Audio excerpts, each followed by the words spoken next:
Hello and welcome to a quick byte about bytes. What is a byte? This is a byte. Wait, you want more information than that? What exactly is a byte? Let's start with some basics. This is a number. Hopefully you know that. More specifically, this is a decimal or base 10 number.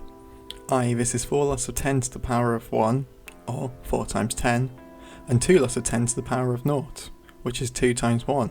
However, this is just one way of counting. It just happens to be the most convenient for us. With our 10 fingers and all. Other bases. You could have a number system based on any base. In fact, the Babylonians used base 60, or sexagesimal. This means that the first digit could represent any number from 0 to 59, and a 2-digit number could represent up to 3,599. If you ever wondered why we have 60 seconds in a minute, and 60 minutes in an hour, or 360 degrees in one circle, you can thank the Babylonians.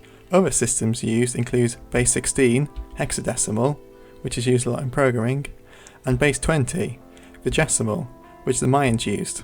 In fact, many systems are used in many different applications. However, there is one which is much more important. Binary. Binary is base 2, which means that each digit represents a power of 2.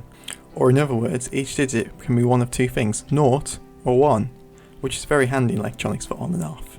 So to represent 42 in binary, you'd have to break it up into power of 2. 32 plus 8 plus 2. Or 2 to the power of 5, 2 to the power of 3, and 2 to the power 1. Then each power represents the place of a 1, and the absence of a power represents a 0. So here the first digit, 2 to the 0, is 0, the second, 1, third, 0, fourth, 1, fifth, 0, and sixth, 1.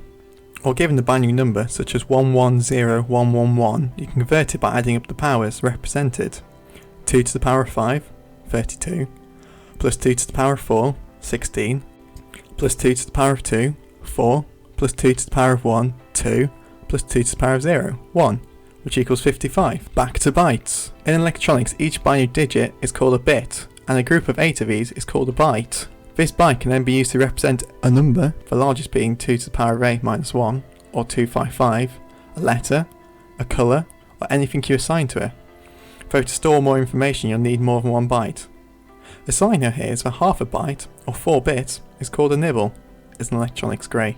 Data. So if bytes are used for storing things, how many bytes would you need to store this video? This video is about 100 megabytes, which means 100 million bytes. Another side note, a megabyte is not 2 to the power of 20, which is 1024 times by 1024, or 2 to the power of 10 times 2 to the power of 10. In fact, that is given the prefix mi, or a megabyte, which is 2 to the 20 bytes. Let's go back to where we were. So if we have 100 megabytes, how many bits is that? Well, it's simply 100 million times by 8, or 800 million bits. Or in other terms, a whole lot of them. Though, as this is a quick byte, that's actually quite a small number. For example, Skyrim is 5.6 gigabytes, or 5.6 billion bytes, whilst the entire internet was estimated to need 295 exabytes to be stored, which is 295 quintillion bytes, or, in other words, 295 billion bytes. Although this was back in 2007, today it would need a whole lot more. But this is all getting a bit silly now, so let's stop there. I hope you learned something new today, even if it was just that a byte looks like this.